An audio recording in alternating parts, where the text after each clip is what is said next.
Hey, thank you for downloading Come Sit With Us. We're so glad you want to listen to us have a natter. We also just wanted to say some of the topics that we discuss you may find offensive or slightly triggering. Sadly, we're not GPs. I would love to have been, but I didn't even pass my GCSEs. So if you do need medical professional help, please ensure you contact your GP. But right now, just come and sit with us. This podcast is sponsored by absolutely fucking no one. Thanks for listening. I just love this lip gloss. Okay, shall we start? I'm glad she got rid of him. Like, boy, bye. Jesus Christ, I couldn't cope. Could you? That was so brilliant. Right, let's go, girls. Hi guys, welcome back to Come Sit With Us. I'm Lydia. I'm Chess. And I'm Minnie. Welcome back. And today, guys, I'm going to be the host because I chose this topic today. So we hope that you're all super well.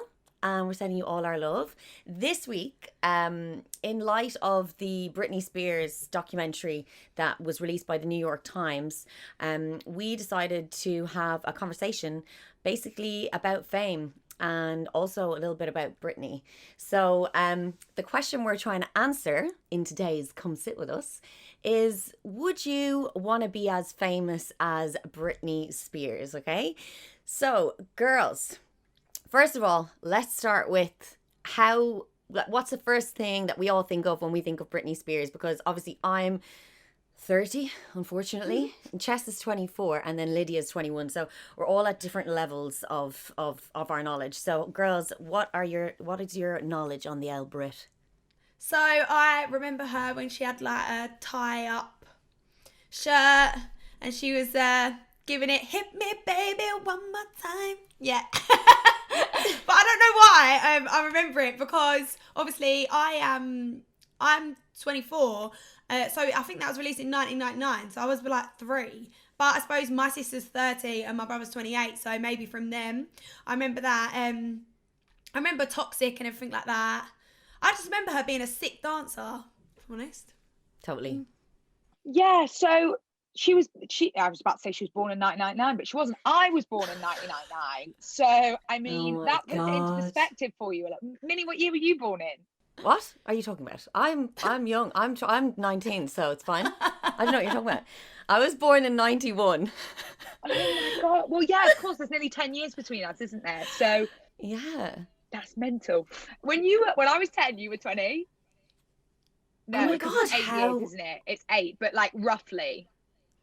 Yeah, that's so crazy. Anyway, like my little sister. So if I'm transparent, like I feel like maybe there might be other 21-year-olds that listen to this and they're like, oh my God, like how could you say that? I don't know that much about Britney. Obviously, I mean, I love music, so I know all of her songs, her music videos. I used to watch, what was that show with Jamie Lee Spears in it on Nickelodeon? Zoe 101. Zoe 101. Yes. So, and I always find that really fascinating that she was Britney Spears' sister, essentially.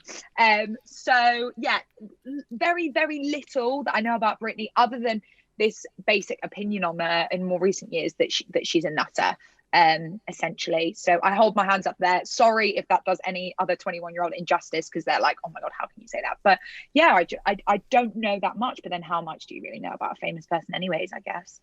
Literally zero is the answer to that question, no matter how much we think we know. Yeah. So also for me it's personal. Like for me, I grew up with Britney Spears, and actually a friend of mine, her name is Aisling, she's one of my best friends. We've been friends since we were 8 years old.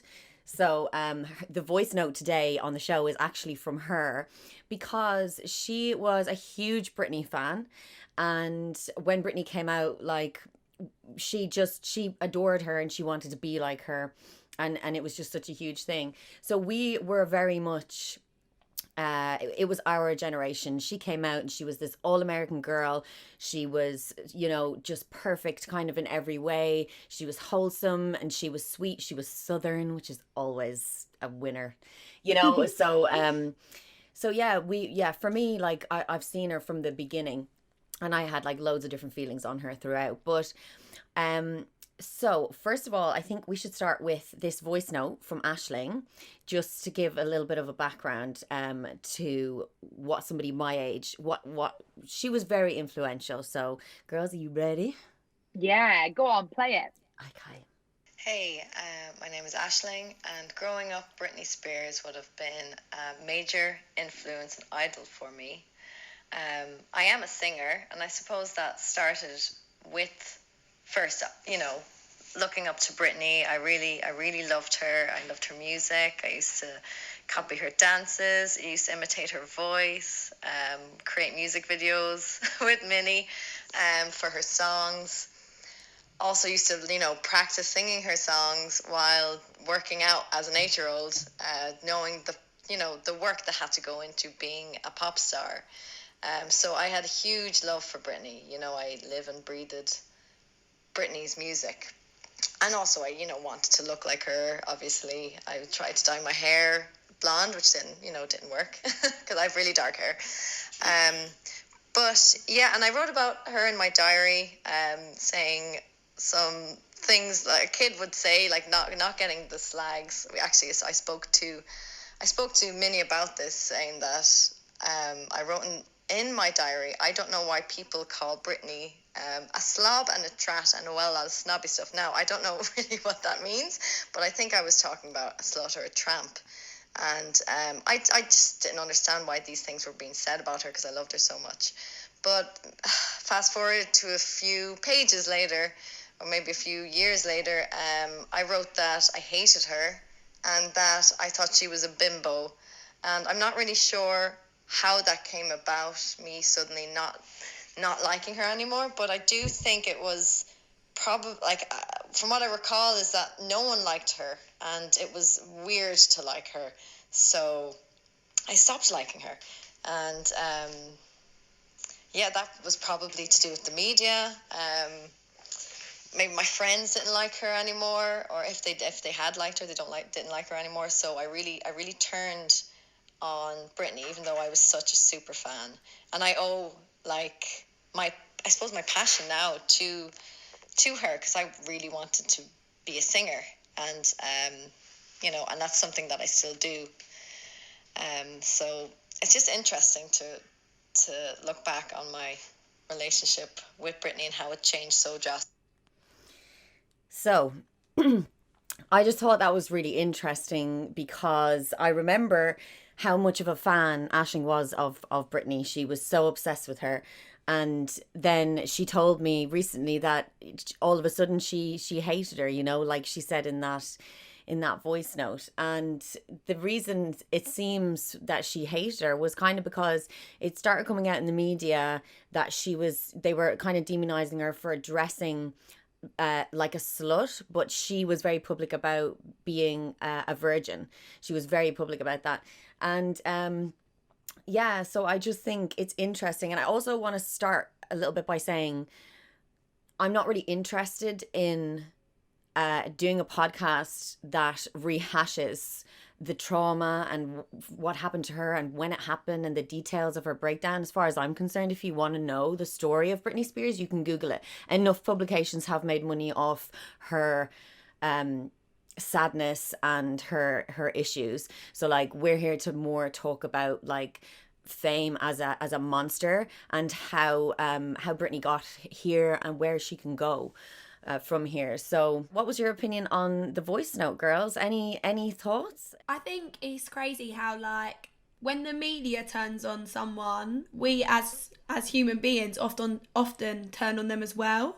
So it shows how easily influenced we are as a society. And I think especially when you're younger, when you're a teenager as well, you want to be liked by everyone. So because you want to be liked, you go along with what other people do, so you're part of the liked group, if that makes sense. But it's just it just shows that media is the root of all evil, because without them, people would have still loved her. Do you know what I mean? And seen her as this amazing pop star. So I think it's really interesting to see how I suppose it would have been a lot of people that turned the way Aisling did because of the media. Yeah, it's so sad. Like, to reiterate that, it's just crazy that we even idolize the media more than we do celebrities. If you know, without unconsciously idolizing and believing everything we read. I know that obviously, hopefully, everyone's sort of a bit less naive to that now. I think around the Britney period, that was when it was coming to light that people were just sort of believing everything they read.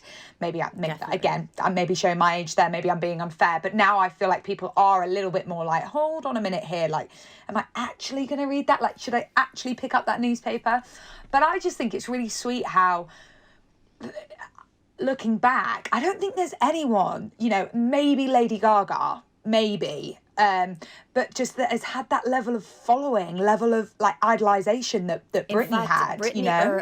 In fact, Lady Gaga actually said about Britney, she said, I wanted to create super fans the way Britney had super fans. There you go. So like Britney was the original superstar, like fucking global domination. Like everyone in the world knew who Britney Spears was. I remember, it comes out, what was the most Googled thing of this year or whatever, and I'm sure like Britney was one year, she was literally on top of the world, but like with that comes great, the higher the pedestal, the longer the fall, right? So, I think as well, like for me, I think back then, like you said, Lydia, it was kind of the first time that the media was used in such a way. She was the kind of first person to have this, everyone's eyes were on her, and she was so interesting and people kind of all loved to hate her.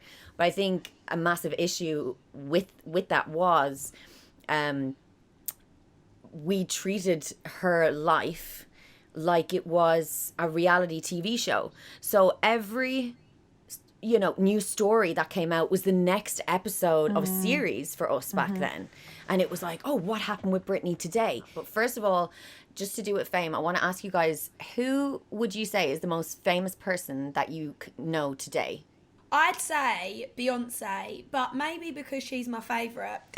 I don't know, like maybe that's why I think she's the most famous person. But then again, she's not like in the papers like Britney was. Like she has, to me, it seems like she has quite a private life. Like she's not, yeah. So it's not like every move is. Yeah. Yeah.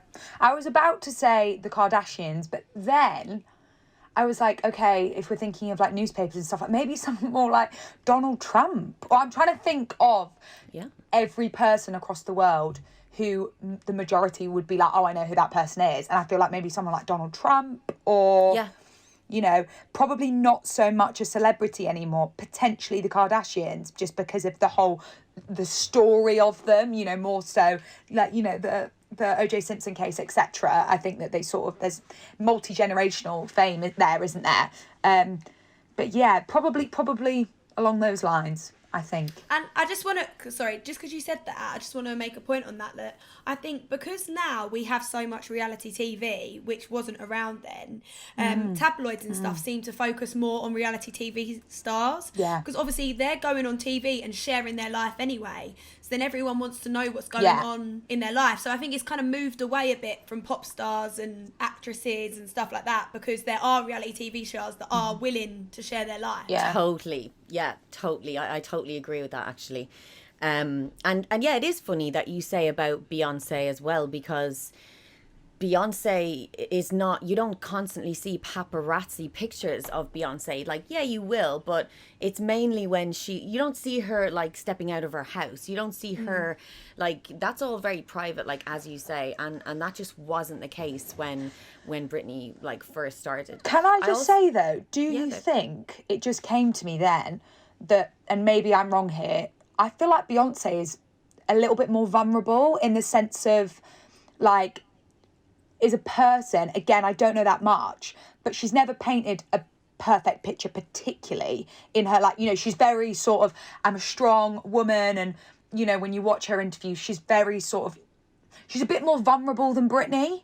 And like you were saying, Minnie, maybe Britney, and this is just a thought that came to my head, put on that persona from the start that she was this perfect girl, and maybe that's why it was easier to attack her, because when she did have moments of what the media may classify as imperfection, it was easier for her to react and go, you know, and people to go, oh my god, we've never seen it, oh, she must be so embarrassed, she must feel. Whereas I feel like with Beyonce a little bit more, and it's probably not the case for the Kardashians because they're very, very perfect, but Beyonce's a little bit more like, you know, I'm a real woman with real flesh, and, you know, I'm not afraid to sort of be who I am and be, I don't know, maybe I'm being unfair. Maybe that's not the case. Do you know what I mean? No, I think you're right. I also think that, now, I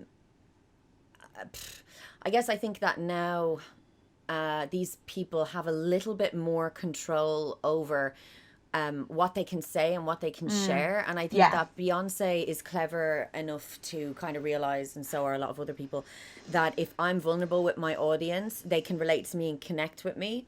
And that is a really powerful tool. But I think back, especially at the beginning of Britney, it was very much like, you have to maintain this wholesome girl, virginal look, and you can't be, you know, and that was coming from external sources on top of her, putting this these expectations on her, you know. And there's even an interview with somebody who saying to Britney, you know, did you hear about what that woman said to you? She's like a senator's wife in America or some shit. I have no idea, but yeah, and she's like, did you hear that? She said that if I had the chance, I would shoot Britney. And Britney was like, oh my God, that's horrible. But the interviewer said, well, and the interviewer was a woman. I just thought, my God, if that happened today. The interviewer was like, it's because she's got kids, you know, and you're not a great role model for kids. She was almost fucking justifying the comment that woman had made. To one, I think Britney replied to that basically kind of being like, that's awful, and also it's funny that you think I'm a bad role model for your child, but you're threatening me with violence. Hashtag just saying, bitch. And secondly, like, she's like, I'm not here to babysit people's kids. And that's like another thing that I want to say is like, that responsibility that's put on these people who are literally just flesh and bone like us. They're just human people. And to have that weight and that responsibility of being a role model for young children or young people even, is too much. Like, I get it within a certain spectrum, but I think that it's totally unfair to put that on somebody who's one singular person. You know what I mean? Who... I think it's unfair. Like, do you guys think that that's fair for them to bear that responsibility? Because, like, look at us now. Could you imagine if fucking WAP came out back then? Get a bucket and a mop for his wet ass pussy. I mean, like, look at us now. Like, nobody's, like, accountable for anything. And in a way, it's great. And in other ways, maybe people think it's not so great. What do you guys think? I don't think it is fair at all, because really all they want to do is make music and do what they love. I suppose a lot of them, just want to do what they love. Like, I know Britney definitely wants to do what she loves because she loves to dance, and that's where she feels her happiest. She says that in interviews. But so I don't think they should have that responsibility. The only thing is, music does have a lot of influence over people's lives, and with songs like WAP, I don't necessarily agree with, only because of the accessibility young children have to it. You know, when you were saying about that, that lady's like, but we've got children. Like, I know when I have children, I would not want them on TikTok dancing to a song talking about wet ass pussy. Do you know what I mean? I wouldn't. So, yeah, I don't know if the responsibility's on them or on where it can be viewed. But, like, even, like, look back when Elvis was around. Like, he used to, like, gyrate on stage and people were like, he's so sexual. Like, there's always going to be, you know, I guess, kind of out there figures and people who are overly sexualized, I guess, or whatever it might be. And I think that it's the parents' job to, if you want to wrap your kid in cotton wool, then wrap your kid in cotton wool. It's your responsibility, like, as an individual parent, to say, you're not allowed to watch X, Y, and Z. And, you know, that's to me, that's what it is. Like, these people are entertainers. Like, these people are they're there for everyone's entertainment. It's different if it's like a child star or a child, you know, like, what's her name? That Siwa girl, Jojo Siwa. I mean, if she brought out a video Yeah. that she was gyrating and dancing to Wet Ass Pussy, and, you know, then I'd be like, oh, shit. But that's because her whole target audience is kids, you know? I don't necessarily know if it was the same. I'm not sure what I think about WAP either. That's weird for me as an individual, because usually something like that I'd find quite liberating. Like, my mum struggles to say, if I say the word vagina or penis at the table, she's like, eh, like she cringe, and I'm like, Mum, bear in mind, I've got 4 sisters, but 2 of them are my mum. I've got 3 sisters, and it's like, how can you even... Anyway, so my point is that's not really in correlation particularly to the song, but I'm quite liberate. And for me, WAP, when I hear it on the radio at 10 o'clock in the morning, I do just feel a little bit like, even my 18-year-old sister, even I cringe a little bit. Like the fact that, you know, the 3 of us met through Shoreditch Radio, it's different with us. We can swear and say what we want, etc., within reason. But, you know, like mainstream radio, you can't swear. There's certain things you can't say, but yet we're allowed to play WAP on the... I find that slightly conflicting. But then, that said, I had a conversation with my boyfriend about it, and he was like, yeah, but rappers have been talking about girls' vaginas and what they're going to do to that for years. I was just going to say it. Yeah. So now a girl wants to do it. Why can't... And yeah, so, it's like playing devil's advocate on both sides. For me, I hear chess. I feel a little bit like, oh, you know, if my kid was in the car and they heard that, I would be a little bit like, for God's sake, I'll probably change the radio station. But in another sense, I find it quite liberating. So maybe I'm gonna be a real set on the fence for this one. I think you're right that it is down to the parent. So like I personally, I don't have children, but I personally feel like I would not let my children have TikTok just because of what I've seen on it. Yeah. And then like when I speak to my boyfriend about it, he's like to them, but how can you make them feel like they're left out? So it's like, oh, do you want them to be left out? Do you not want them to see sexualized This things? is definitely a podcast for another time. Yeah. Yeah, no, it is like that. That's a tough balance, right? That's a tough balance. But at the same time, like, until your kid is of a certain age, it's your fucking job. Don't put them in front of their devices unsupervised. Don't put them in front of it then. It's like, it's that simple. And like, now this is my opinion, but like, there's no talking to me on it. Like, that it's your job as a parent. You're the sole responsible person for their welfare. And if you want to leave them unsupervised so that they consume harmful, inappropriate, or explicit content, that's on you. It's not on the creators. Fuck off. You know, like, you're right. Even like when I was 12, actually before I was 12, I was obsessed with Eminem. He was my first obsession, my first love. I knew all the raps. Dad used to get me, shout out Dad, best dad ever, but used to get me the albums, the explicit versions, because I used to say to him, Dad, I want you to get me this album. I can't buy it because it's got swear words in it, but don't get me the clean version, get me the explicit version, because I need to know all the words. I just don't want to. And he did, and he bought me tickets to see Eminem when I was 12. And like, with me, and I really connected with Eminem, and it was I really needed that as a form of expression. I was a pretty angry kid, but I needed Eminem, and I loved Eminem. And my dad like recognized that, and even though he knew, he actually let me swear when I was singing the lyrics. I wasn't allowed to swear in real life, but he like let me use that as a form of expression, and so it was supervised. Like, he totally knew, and I think he understood what was going on. Anyway, I digress. But yeah, so it is like, it is, A balance. it is the responsibility of right? A balance, for sure. I also think that a lot of people confuse success and fame. Like, I think if you say to somebody, do you want to be famous? They might say, oh yeah, I want millions of dollars. And it's like, okay, but that's different. Like, fame that we're talking about, by the way, I wanted to make this word work, right? Do you know what this is going to remind you of? It's going to remind you of Mean Girls and Gretchen Wiener trying to make fetch happen, and then being like, stop trying to make fetch happen. It's never going to happen. So I was trying to think of, like, when I say, would you want to be famous? I was saying, like, what is the word? Like, would you want to be famous, or would you want to be, and then like the ultimate fame, like the ultimate, and I came up with tamus. Would you want to be tamus? As in that famous that you're like a tame animal caged in a circus. Minnie, stop trying to make tamus happen. It's just not going to happen, okay? I was like, what? Sorry? So it failed. Great. No. Go on, let's go with it. Let's roll with Tamus. I mean, I'd probably pick Fetch, but we'll go with Tamus for now. But like, my point is like the difference between famous and so famous that you cannot wipe your arse without someone writing an article about it. And that's where Britney was at. Yeah. You know, I think a lot of people think success is fame, and you know, that's kind of not the case. That's why I want to know who you guys would say are the most famous people you know, and then I would ask you, who are the most successful people that you can think of? When you think success, who do you think of? I feel like my nan. Oh, that's so sweet. I was Go not on that track at all. Pray tell, Chess, pray tell. Aww. Because my nan's like had a very I'm gonna like cry.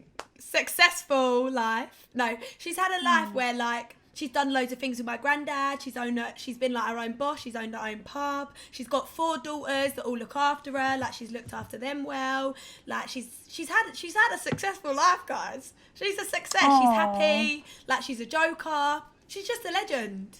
Oh. Aww. And Lids? Well, a bit of a buzzkill. I was going to say the guy that started Amazon. Yeah, Jeff Bezos. 100%. Sorry. You know, Sorry. that's kind of who I would think of too. Yeah, I think he's a genius, and I think, I mean, Amazon's going to take over the world. Have you seen the supermarkets now that you can get, like, it's just mental that, you know, it's going to take over the world. But you know, I'd really like to start my own business one day. Ask me what in, not clue. Either that or, you know, work in radio. And I really admire successful business starters. I mean, I admire any business starter, but I do think that, you know, it isn't for just anyone. I think people that, you know, there's so many incredibly creative people out there. So if you can come up with something in 2021 that, you know, is groundbreaking, essentially, yeah, I think that's really admirable. That's probably how I would define success, along the lines of him. But completely agree with your original statement, Minnie.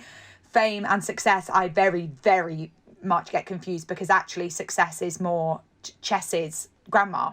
It is, isn't it? Oh my God, totally. And I'm so glad that you guys both answered such different answers too, because I think that's so brilliant and so true. And there are people out there who would answer like Chess, and there are people out there that would answer like Lydia. I personally, by default, would answer like Lydia, but we should be answering like Jess. No. Yeah, no. We're actually have very fucked up childhoods. No, I'm kidding. Sorry, Mum. Sorry, Dad. No, I think we're actually all right. I think we're both right. I think in technical terms, Jeff Bezos would be seen as society as success. In spiritual and wholesome human life terms, Chess's granny, 100% represents. Yeah, but I don't necessarily think like his success is a good thing. Like, I don't think monopolies are a good thing. So maybe that's why I don't think in that way. Do you know what I mean? Obviously, he's successful, but I don't think having a monopoly over basically everything in the world is good. So maybe that's why I don't look at that. 100%. You'll live a much, much happier life. Like, you know, there are statistics out there. So if we're going, so say hypothetically, you could choose a path. Life was that simple. Me and Minnie went down the Jeff route and you went down your grandma route. There's actually statistics that prove that once you earn over roughly about 70,000 a year, depending on your circumstances, your happiness doesn't improve. Your happiness stays the same. So if we're talking monetary and lifestyle terms, actually, once you hit that point, it's much better to be on Chess's side of the wall with the grandma, because actually life is just a game if you think about it, and contentment is actually success if you think about that, because otherwise you're constantly striving for something more and you'll never reach success because it's not a real thing. Yeah.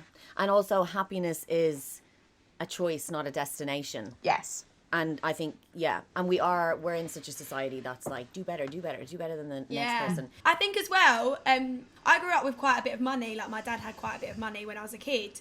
So, and then as I've got older and that I've had less money and stuff, I've realised that money doesn't buy you happiness. Do you know what I mean? Yeah. Like, you could have everything you've ever wanted. It buys you choices, but it don't buy you happiness. Do you know what I mean? And I think that's... Yeah. I hear you though, because the only other thing I'll say is I do know people that sadly have come from nothing, and they would disagree, because fortunately I'm the same. I've come from, you know, a really incredible background, and I say that and I'm like, you know, promise you, like, look at some of my family, sometimes money doesn't buy you happiness, and they're like, yeah, but you can say that because you came from money. So it's hard, isn't it? But I think the general statistic of the fact that once you earn over 70,000, which is still a very large amount of money to earn, you don't actually improve your happiness, should hopefully put it into perspective for anyone out there at the moment that, you know, is earning that or is earning any amount of money. It's like, actually, please don't put yourself under pressure forever. I feel like we've digressed loads in this, but I love it. And I love it.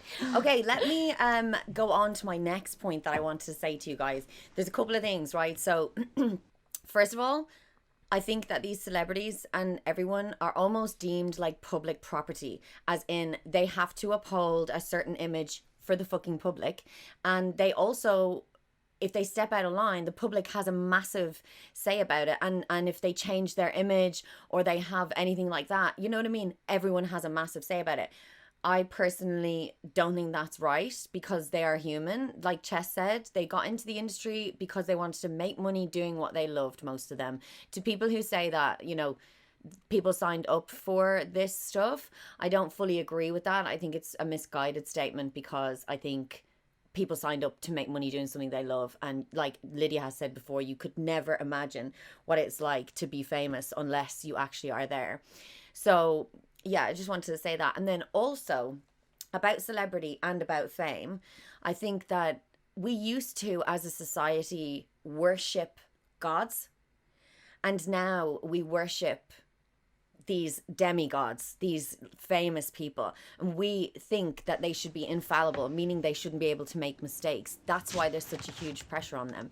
I'm a really firm believer that I don't think people should have idols. So I mean, we'll probably talk about that more another time, but I just think if you want a role model for your child, then be a fucking role model for your child. Like, don't come down on another person for being like, you're a bad role model for my child. It's like, well, you be the role model then, because that's not my job anyway. I'm actually a singer. And that was the whole point with Britney. So yeah, I just think it's really interesting that our infatuation with celebrities, like they're some kind of gods, everything that they throw at us, all the products, all the lifestyles, all the everything, we eat it up like it's fucking gospel. We have to buy that product. We have to do this, do that. We bow down, you know. But then in a quick, swift breath, we shit on them when they do something wrong, Yeah. or when they step outside of like their already established image. You know what I mean? So I think we're kind of coming to a wrap up. So there's just a couple of things I wanted to say about. I watched a few things on a few celebrities like Kim Kardashian, Paris Hilton, right?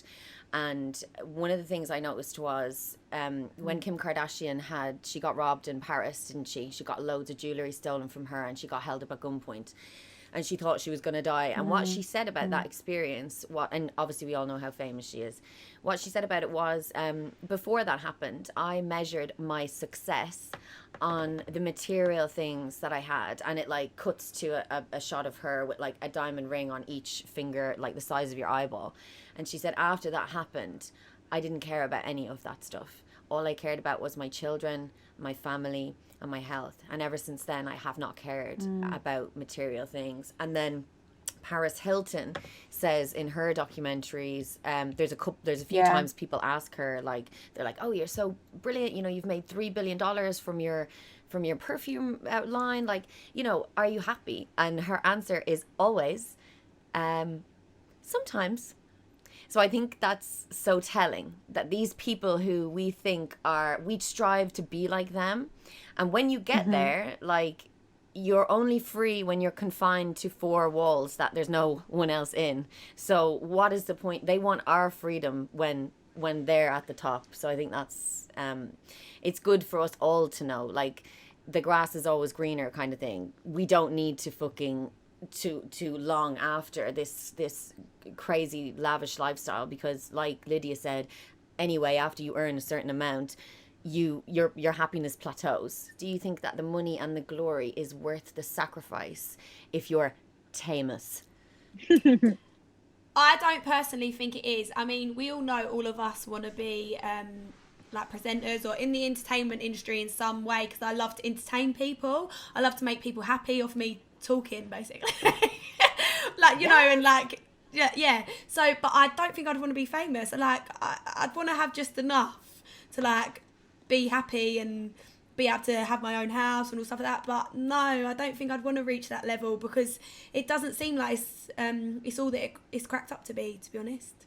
I'm at that weird stage of being 21, where I mean, maybe no one else has, other 21-year-olds felt like this, but I've always wanted to, like Chess said, be a presenter, like, you know, since I can remember. And that for me always came with fame, because you can't really, I mean, unless you do a shopping channel or something like that and make a, you know, 50,000 a year, but you probably make 50,000 a year, you know, and that's a very, you know, sustainable career. Anyways, but I wasn't thinking along those lines. Maybe now I will. I'll apply for a shopping channel. Anyways, I've always sort of, I don't know, I've always seen fame and presenter interlinked, and it's like I'm coming to that, like, to a stage in my life where I'm like, actually, like, is that what I want? You know, like, I've got quite bad anxiety as a person. Like, I worry a lot about other people, in the sense of, of course I can be selfish sometimes, but I worry what people think and how people feel, and I think that just is me as a person. If I do something, I'm a bit like tread on eggshells, like, was that okay, which I'm sure is super annoying, and I worry that if I was ever, you know, got to that level, I just don't know if I would be able to cope. I think I'm too much of a worrier, but equally I don't want to give up my dream of wanting to be, you know, the next Holly Willoughby. So, like, I don't know. Like, I know that's probably, like, that is my dream. So it's like, I mean, that really, I said it to my mum a couple of days ago. I was like, I'm going to say it out loud for the first time. I was like, I don't know if I want it anymore. And for me, that felt like, can't believe I've actually just said that. Like, this is all I've ever lived and wanted and breathed. And yeah, so I definitely think the more we talk, the more we have these conversations, and the more we see them, how much the media can destroy someone, my opinion changes. But I'm not ready to give up the dream just yet. So, but yeah, ask me in a year's time, I'll probably be like, no fucking way. See, I think I could personally handle the negativity. I'm quite, like, strong. Yeah, you but could. I feel like you need a base around you, though. Like, you need them people, like the normal people that you've always known. Like, you need to have all them people around you, I think. Like, your friends, your family. And like, the you more, need the support. The more famous you get, the less of those people that are around you, and you're more surrounded with people who are yes men and who are benefiting off you and making money off you, or else are employed by you, which we saw, like, with Britney, even with her own father, and with Amy Winehouse. Like, you see it all the time. They're not interested. Even their families become uninterested in the well-being of their family member. It's more about no, we have a schedule, you have to be in Las Vegas for these shows, you have to do that's what it is. So I think with fame comes a lot of leeches also, and then anyone that comes into your life that's new, fuck me, how do you differentiate if they're trustable or not? Like, how the fuck do you even cope?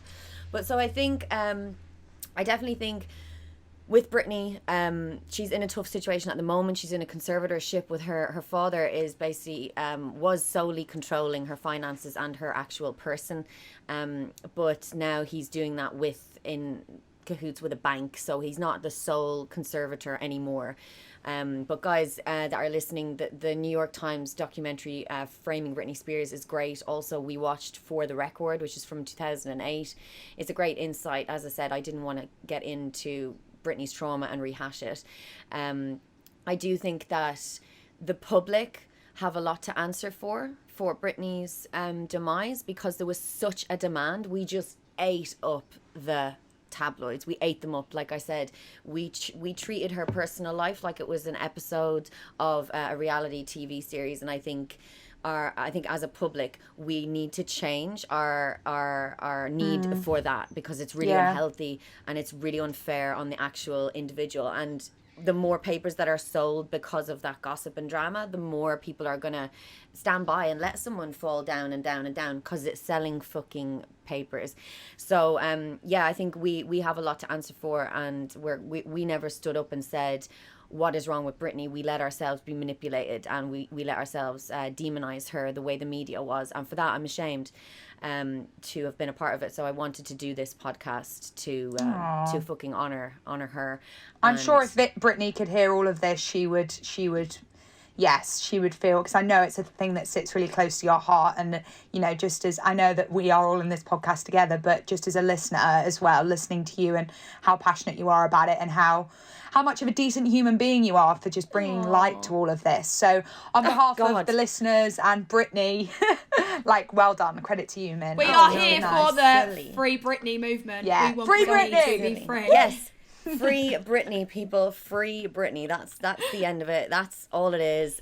There is not a problem with Britney Spears. The problem is with us, and we're enabling all this bullshit to continue. So let's be more clever in everything that's going on around us. Yeah. So, guys, everyone listening, thank you so much. Don't forget to follow us. Chess and Lydia, what are our handles on the Insta?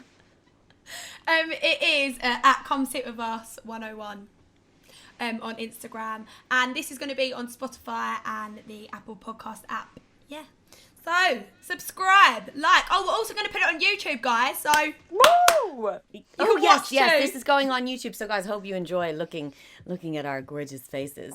And one last thing I want to say is to all the media outlets out there and to all the people who thrive off other people's demise. Fuck you, number one. And second of all, the people that say, oh my God, she was so problematic and we just loved it. Reassess yourself, yeah? Reassess yourself. Lydia, would you like to say goodbye? Goodbye. No, seriously, yeah, agreeing with what Minnie's saying there, but with a few less swear words. It's just be kind, you know. Just honestly, it's not just Britney. And it's not just famous people. It's that girl that you have an opinion on that you don't know. It's that person that you've seen or heard something of that you go and run your mouth about. Just don't do it. Just don't. It's not worth. And all it does for me is go, the problem lies with you, love, not me. Yeah. If someone does that to me. So yeah, just anyways, but be kind. That's all it is. I'm sure you guys are, but just, you know, take a step back the next time you go to have an opinion on something you know nothing about. Legit. be which is kind, most things. guys. Be kind. Be kind. All right. We love See you you all. later, girls. Love you guys. See you Love soon. you, girls. Bye. Thank you. Bye.